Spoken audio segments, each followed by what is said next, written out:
Кошунанын кошунага болгон акысы эң башкы акысы адамдын адам болуусу болуш керек. Экинчи акысынан эмне болуш керек? Сабырдуулук. Жакшы мүнөздө болуусу.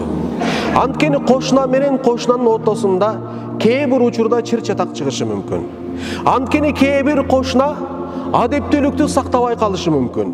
Кээ бир учурда сага бир зыян бериши мүмкүн. Ошол сага келген зыян, ошол сага келген тынчсыздыктын айынан дароо жообуну кайтарба дейт.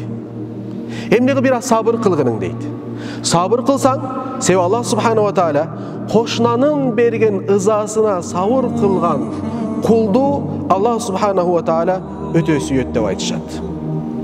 Өтө сүйөт деп айтышат. Алла тааланын эң жаман көргөн кулдары болсо, бул кошунасына зыян берген кулдар болуп эсептелет. Ошондуктан кошунадан келген эмнеге?